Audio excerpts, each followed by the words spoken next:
شروع اللہ کے نام سے جو بڑا مہربان اور نہایت ہی رحم کرنے والا ہے۔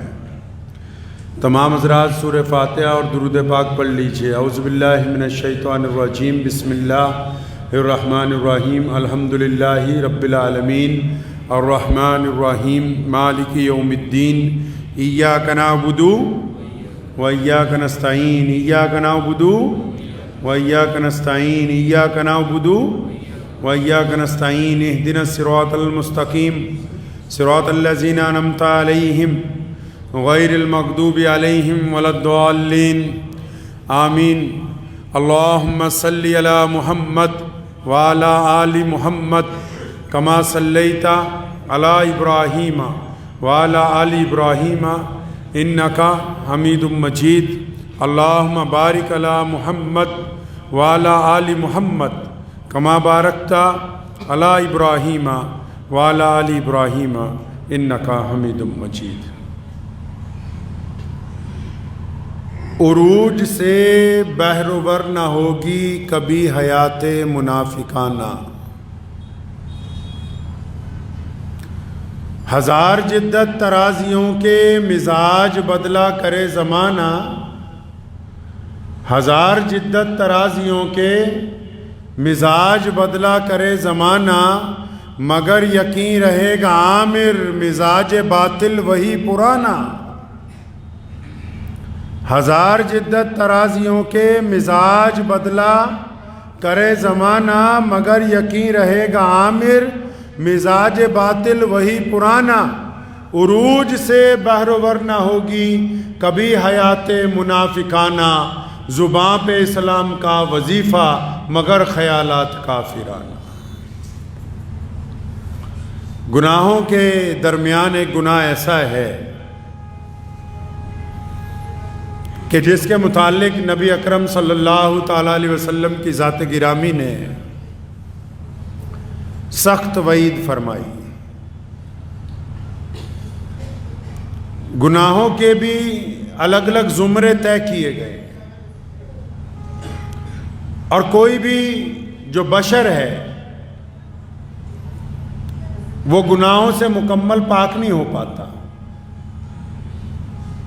انسانوں میں جو صرف پاک ذات ہیں وہ انبیاء علیہ السلام ہیں، پیارے نبی حضرت محمد رسول اللہ صلی اللہ علیہ وسلم اور ان کی جماعت۔ عام انسانوں میں جس کے مزاج میں، جسم میں، روح میں گناہوں کی تعداد بڑھتی ہے تو لوگ اسے گناہ گار کہتے ہیں، اور جس کے مزاج میں، روح میں، جسم میں نیکیوں کی تعداد بڑھتی ہے تو لوگ اسے نیک آدمی کہتے ہیں۔ یہ جسم اور روح اور دل اور دماغ کا معاملہ ہے کہ ان پر کس چیز کا غلبہ ہے۔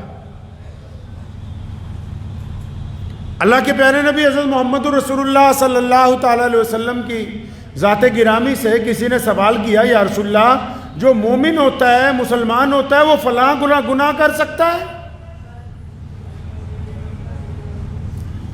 نبی علیہ السلام نے فرمایا ہاں، کبھی کبھی شیطان جو ہے وہ چال چل جاتا ہے، فلاں گناہ ہو سکتا ہے۔ پھر سوال کی گیا، یا رسول اللہ جو مومن ہوتا ہے، ایمان والا ہوتا ہے، وہ فلاں دوسرا گناہ جو ہے جو لوگوں کی نگاہ میں اچھا نہیں، اس سے وہ بھی ہو سکتا ہے؟ تو فرمایا ہاں ہو سکتا ہے۔ پوچھنے والے نے پھر تیسری دفعہ کسی اور گناہ کا ذکر کیا کہ یا رسول اللہ وہ گناہ؟ فرمایا ہاں وہ بھی ہو سکتا ہے، انسان ہے۔ پھر پوچھنے والے نے چوتھی بات پوچھی، یا رسول اللہ جو بندہ ایمان والا ہو، مومن ہو، کیا وہ جھوٹ بول سکتا ہے؟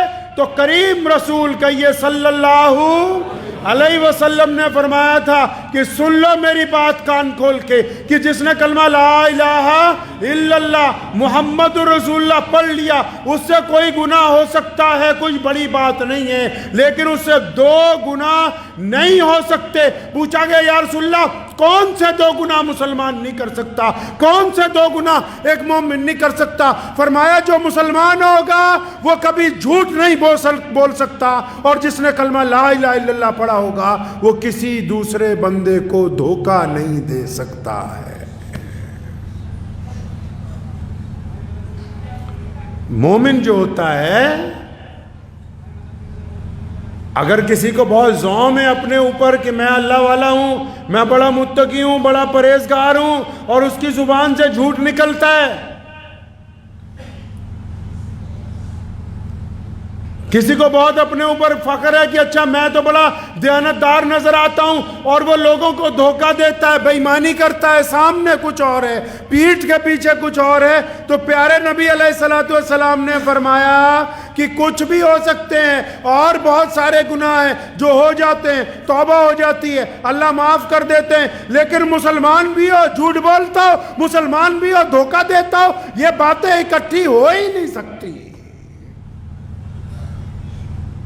آپ نے ایک محاورہ سنا ہوگا ہمارے ہی دیش میں، اگر کبھی آپ سے کوئی غلطی ہو جائے، کوئی پنچایت لگ جائے آپ کی اور دوسرے لوگوں کی، اور اگر کوئی ہمارا بھائی، کوئی ہمارا بیٹا، کوئی ہمارا بچہ، کوئی ہمارا رشتہ دار جھوٹ بولتا ہے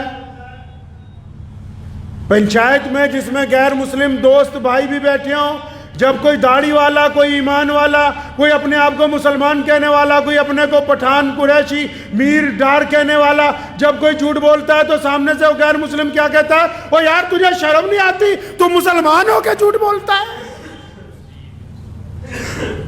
یہ بات تو غیروں کو بھی پتا ہے کہ مسلمان سب کچھ کر سکتا ہے، لیکن جھوٹ نہیں بول سکتا، دھوکہ نہیں دے سکتا، بے ایمانی نہیں کر سکتا۔ اپنی چھاتی پہ ہاتھ رکھ کے اس بات کا فیصلہ خود کر لیجئے کہ ایمان کے ترازو میں ہم کہاں کھڑے ہیں، کیا ہم واقعی مسلمان ہیں یا رسول اللہ کے حکم کے مطابق ہم اپنے ایمان کی اس کیٹیگری سے نیچے گر گئے جو رسول اللہ نے عطا کی ہے۔ خود طے کر لیجئے کہ ہم کہاں پر کھڑے ہیں۔ ایمان والا بھی ہو اور کسی کے ساتھ بے ایمانی کر دے۔ پیارے نبی صلی اللہ علیہ وسلم کے دور میں جب ابھی نبی علیہ السلام نے اعلان کیا تھا نبوت کا اور بہت سارے لوگ ایمان نہیں لائے تھے، حضرت ابو سفیان بعد میں مسلمان ہوئے رضی اللہ تعالیٰ، مکے کے گورنر ہیں، سفر پر گئے کاروبار کے لیے، بادشاہ نے بلا لیا، نجاشی نے بادشاہ نے بلایا، بادشاہ پوچھنا چاہتا تھا کہ اچھا یہ اس شہر سے آئے ہیں جس شہر میں ایک نبی کا ظہور ہوا ہے، جہاں سے یہ بات دنیا کے سامنے آ رہی کہ آؤ ایک خدا کی عبادت کریں، جہاں سے دنیا کو یہ بتایا جا رہا کہ آؤ رسول اللہ کی بات مان لو، جہاں سے دنیا کو یہ پیغام دیا جا رہا کہ اب گورا، کالا، امیر، غریب سب ایک برابر ہو گئے۔ پوری دنیا میں اس وقت کھلبلی مچی ہوئی تھی کہ ایسے نبی آ گئے جو اب تو لوگوں میں برابری کی بات کرتے ہیں، جو بیٹی کو عزت دینے کی بات کرتے ہیں، جو ایک خدا کی طرف بلاتے ہیں۔ تو اس بادشاہ نے حضرت ابو سفیان جو کاروبار کے لیے وہاں گئے تھے ان کو بلوایا کہ وہ مکے کے جو سردار آئے ہوئے ہیں بلاؤ۔ جب بلایا تو اس نے پوچھا کہ مکے سے آئے ہو؟ جی ہاں مکے سے آئے ہو۔ کہتا ان کو جانتے ہو جن کا نام محمد ہے؟ کہ یہ صلی اللہ علیہ وسلم؟ تو انہوں نے کہا ہاں جی ہمارے تو رشتہ دار ہیں۔ کہ اچھا تمہارے رشتہ دار بھی ہیں؟ کہ ہاں جی میرے رشتہ دار بھی ہیں، میں تو اچھی طرح جانتا ہوں اور ان کا مخالف بھی ہوں۔ سنو، آج سے 1500 سال پہلے جب ایک غیر مسلم بادشاہ کے سامنے ایک ایسا شخص کھڑا ہے جو ابھی ایمان نہیں لایا اور رسول اللہ صلی اللہ علیہ وسلم کی مخالفت کرتا ہے، جب بادشاہ نے پوچھا، کہنے لگا اچھا تو بہت ساری باتیں بتاتا ہے کہ انہوں نے یہ کہہ دیا، انہوں نے وہ کہہ دیا، انہوں نے تمہارے خداؤں کے متعلق یا تمہارے دین کے متعلق اس کو کہا کہ اس کو چھوڑ کے نئے دین کے اوپر آ جاؤ، کہ اللہ یہ ساری باتیں تو میں تمہاری مانوں یا نہ مانوں، تو مجھے اتنی بات بتا کہ جس نبی کی تو بات کرتا ہے کیا وہ محمد الرسول اللہ نے کبھی جھوٹ بولا ہے کہ نہیں بولا؟ سنو مسلمانوں، حضرت ابو سفیان رضی اللہ تعالیٰ عنہ کا ایمان قبول کرنے سے پہلے کا فکرہ، فرماتے کہ میں نے اپنے دل کو پوچھا، اپنے آپ کو پوچھا کہ ابو سفیان، پیارے محمد صلی اللہ علیہ وسلم نے تو کبھی جھوٹ بولا ہی نہیں، اگر میں قصداً جھوٹ بھی اس بادشاہ کو کہہ دوں کہ میں ان کا مخالف ہوں کہ نعوذ باللہ انہوں نے جھوٹ بولا تو دنیا میرے پہ اعتبار نہیں کرے گی، مکے کے لوگ اعتبار کریں گے نہیں، گرچہ وہ رسول اللہ کے دشمن ہو، لیکن اکیلا اس بات کا شاہد ہے، اس بات کا گواہ ہے کہ 40 سالہ زندگی میں پیارے نبی صلی اللہ علیہ وسلم نے کبھی کسی کے ساتھ کوئی جھوٹ نہیں بولا، کسی کو کبھی دھوکہ نہیں دیا، کسی کے ساتھ کبھی کوئی بے ایمانی نہیں ہوئی۔ اس بات کو سمجھ لیجئے کہ نبی علیہ السلام کے پاس ایک شخص آیا، میں مسلمان تو ہو جاؤں گا لیکن 3 گناہ بڑے کرتا ہوں۔ کون کون سے گناہ کرتے ہو بھائی؟ کہنے لگا جی میں شراب پیتا ہوں، پتہ لگا اس دین میں آئیں گے شراب چھوڑنی پڑے گی۔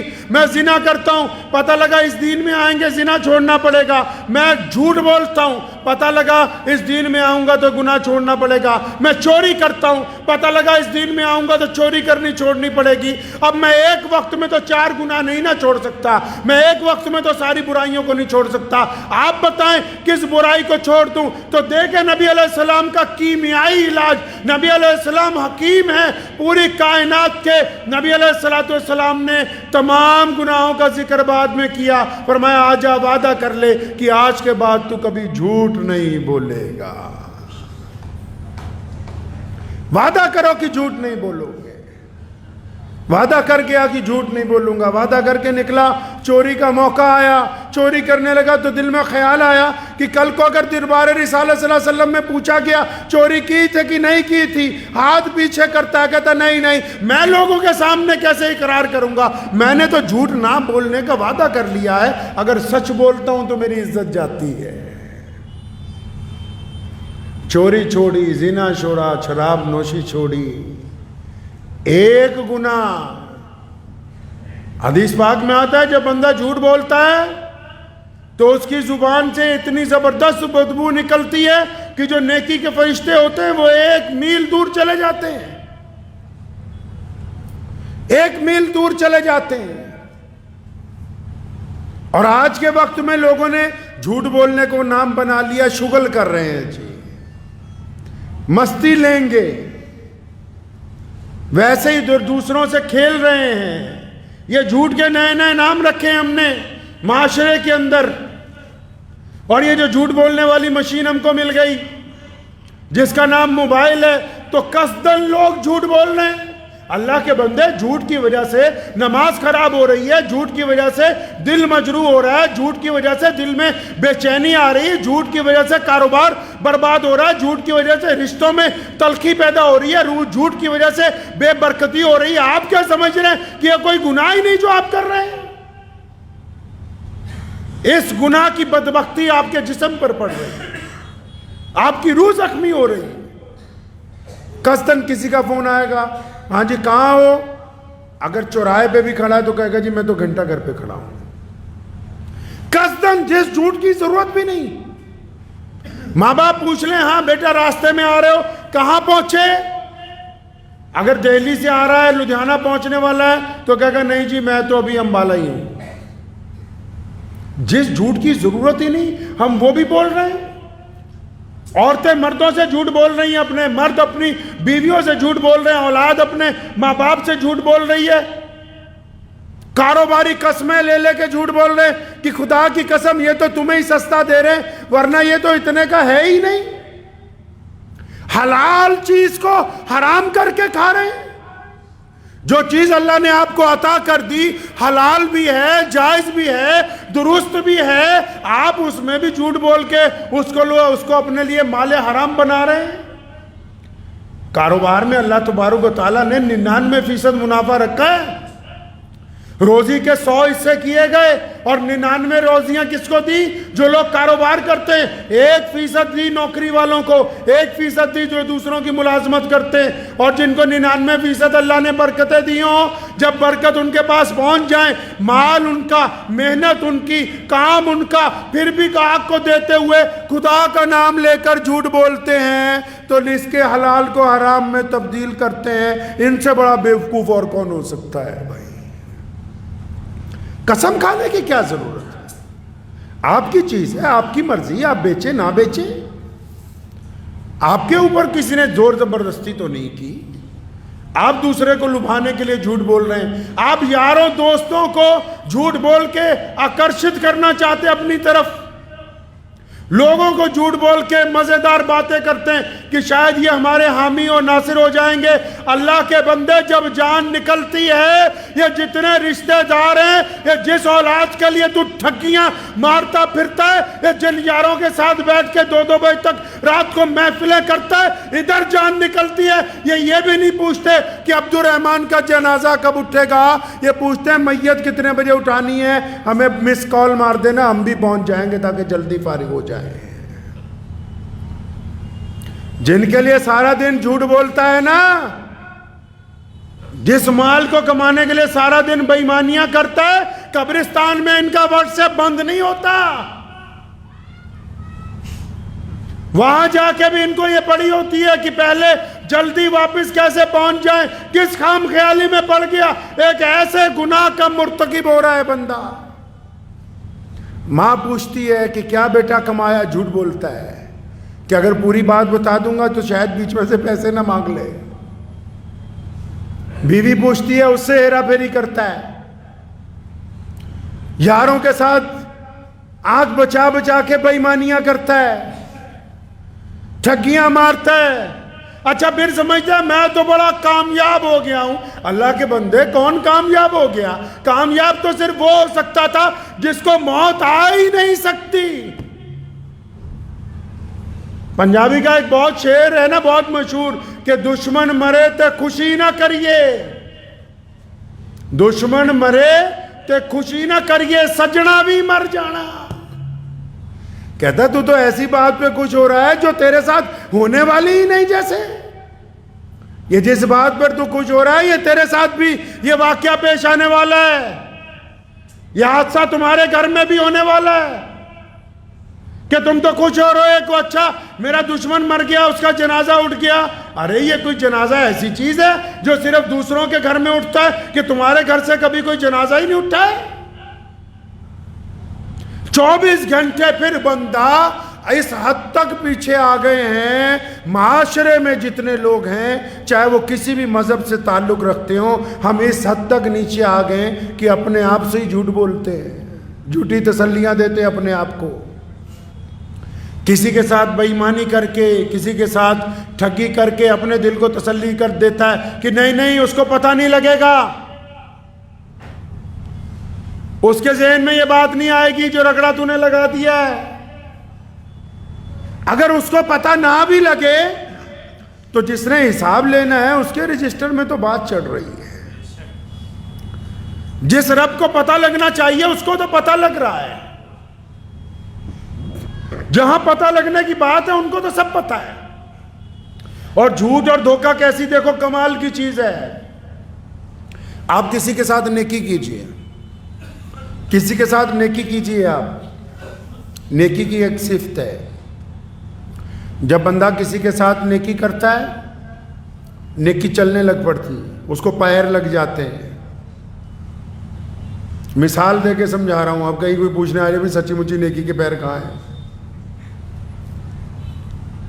اگر جب کوئی بندہ کسی کے ساتھ نیکی کرتا ہے تو نیکی چلنے لگ پڑتی ہے، نیکی چلتی چلتی واپس اس تک آتی ہے، اضافے کے ساتھ اس کی اولاد تک پہنچتی ہے، اضافے کے ساتھ اس کے گھر تک پہنچتی ہے، اضافے کے ساتھ اللہ نے آپ کو عزت دی ہے، آپ عزت بانٹیے، واپس آپ کے دروازے پر زیادہ بڑھ کے آئے گی۔ اللہ نے آپ کو پیسے دیے، آپ پیسے بانٹیے، یہ واپس 4 گنا 10 گنا ہو کے قرآن نے کہا ہے یہ آپ تک واپس آئیں گے۔ آپ کسی بیمار کی مدد کرتے ہیں، آپ اس کو دوائی دلوائیے، جو بیماریاں آپ کے پاس ہیں وہ واپس جانے کے لیے مجبور ہو جائیں گی۔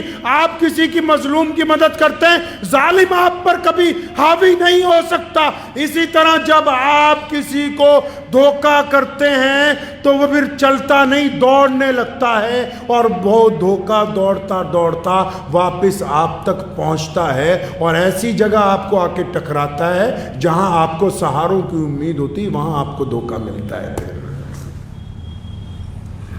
آپ نے کیا سمجھا کہ ہم کسی کو جھوٹ بولیں گے، دھوکہ دیں گے، ہمارا معاملہ حل ہو گیا؟ نہیں۔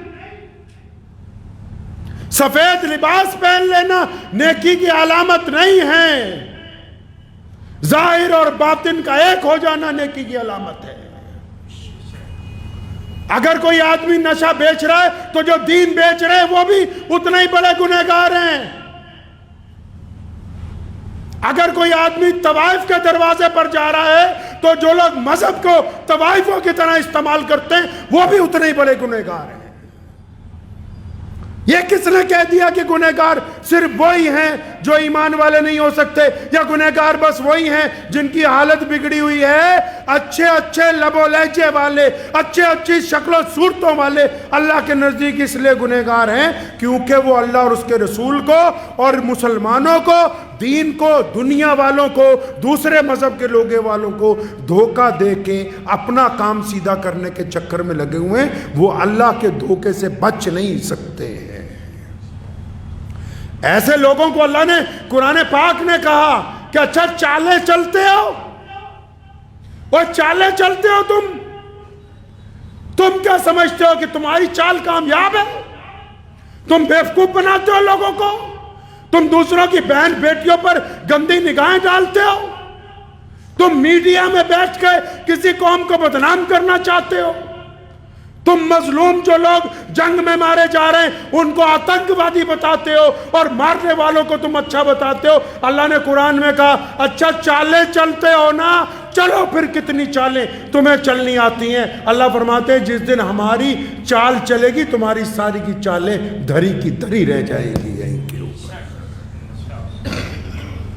سمجھ لیجئے اس بات کو اطمینان کے ساتھ کہ جھوٹ اور دھوکہ ہمارے شعار میں نہیں ہے، ہماری فطرت میں نہیں ہے، یہ ہمارے مزاج میں رسول اللہ صلی اللہ علیہ وسلم نے ایمانداری رکھی ہے، بہادری رکھی ہے، دیانتداری رکھی ہے، شرافت رکھی ہے، جرت رکھی ہے، ہمت رکھی ہے، بے ایمانی نہیں رکھی۔ اس بات کو ذہن نشین کر لیں کہ یہ جو 2 گناہ ہیں یہ معمولی نہیں ہیں۔ آپ سمجھتے ہیں معمولی گناہ ہے؟ نہیں بھائی، یہ دونوں تو بڑے سخت گناہ ہیں۔ ان 2 گناہوں کی وجہ سے بڑی پکڑ ہو سکتی ہے، ان 2 گناہوں کی وجہ سے نماز ضائع ہو سکتی ہے، ان 2 گناہوں کی وجہ سے تلاوت کی ہوئی ضائع ہو سکتی ہے، ان 2 گناہوں کی وجہ سے صدقہ دیا ہوا بیکار ہو سکتا ہے، ان 2 گناہوں کی وجہ سے دیانتداری ختم ہو سکتی۔ کون سے؟ ایک جھوٹ بولنا، ایک دوسرے کو دھوکہ دینا۔ کریم رسول کہیے صلی اللہ علیہ وسلم کا اس فرمان کو اپنے دل کی تختی پر لکھ لو کہ جو ایمان والا ہے وہ جھوٹ نہیں بول سکتا، اور جو ایمان والا ہے وہ کسی کو دھوکہ نہیں دے سکتا۔ کسی کو دھوکے میں پتہ کون کون لوگ آ جاتے ہیں؟ اب آپ سمجھتے ہو کئی جو کم پڑھے لکھے سارا دن مسئلے فتوے کرتے رہتے ہیں کہ اچھا جی کسی مسلمان کو دھوکہ نہیں دینا۔ مسلمان نہیں، صرف مسلمان نہیں، اگر کوئی مسلمان اپنے کسی ہندو بھائی کو کاروبار میں دھوکہ دے دے تب بھی وہ اللہ کا مجرم ہے۔ اگر کوئی مسلمان اپنے سکھ بھائی کو بیپار میں دھوکہ دے دے تب بھی وہ اللہ کا مجرم ہے۔ اگر کوئی مسلمان اپنے کسی دلت بھائی کو دھوکہ دے دے تب بھی وہ اللہ کا مجرم ہے۔ اگر کوئی مسلمان کسی جینی کو، کسی بودھی کو، اپنے کسی ہم وطن کو، اپنے کسی پڑوسی کو، اپنے کسی دوست کو، اپنے کسی نمازی پڑوسی کو، اپنے سامنے والے رہنے والے کو، اپنے ساتھ والے دکاندار کو اگر یہ دھوکہ دیتا ہے، جھوٹ بولتا ہے، تو دل میں سے خام خیالی نکال دے کہ میں نے نے کسی غیر کو دھوکہ دیا ہے، غیر یا اپنے وہ عبادت کے لحاظ سے ہو سکتے ہیں، معاملات کے لحاظ سے اگر آپ کسی کو دھوکہ دیں گے تو اللہ کی پکڑ آپ پر آ کر رہے گی، اللہ کی پکڑ آ کر رہے گی۔ اس لیے اس بات کو ذہن نشین کر لیں انشاءاللہ تعالی کہ اس کو اپنے مزاج میں لانا ہے۔ لائیں گے انشاءاللہ؟ مزاج میں لانا ہے، دوسروں کو بتانے سے پہلے خود ایسا کرنا ہے۔ اگر کسی کو دھوکہ دیا ہے اٹھائیے فون، معافی مانگیے، کسی کی جگہ دبا کے رکھی ہے چابیاں لوٹا دیجئے، کسی کے پیسے دبا کے رکھے ہیں واپس کر دیجئے، کسی کے ساتھ زیادتی کر کے رکھی ہے 2 لفظ بول دیجئے۔ اور اگر آپ گناہ کی ہٹ دھرمی پر اڑے ہوئے ہیں، آپ بے ایمانی پر اڑے ہوئے ہیں، آپ زیادتی پر اڑے ہوئے ہیں، آپ یہ سمجھتے ہیں کہ میں اپنی زیادتی کے ذریعے، اپنی طاقتوں کے ذریعے، دنیاوی لوگوں کے سہارے کے ذریعے میں جھوٹ کا بازار گرم رکھوں گا، تو پھر اللہ کی پکڑ جب آتی ہے تو پھر کوئی بھی دنیاوی طاقت ہمارا ساتھ نہیں دے سکتی ہے۔ اور اللہ تبارک و تعالیٰ کے سامنے تو ہم سب نے آخر پیش ہونا ہی ہے۔ دعا کیجئے اللہ تعالیٰ مجھے بھی اور آپ سب کو بھی جھوٹ سے اور دھوکے سے ہمیشہ اپنی پناہ میں رکھے۔ وآخر دعوانا ان الحمدللہ رب العالمین۔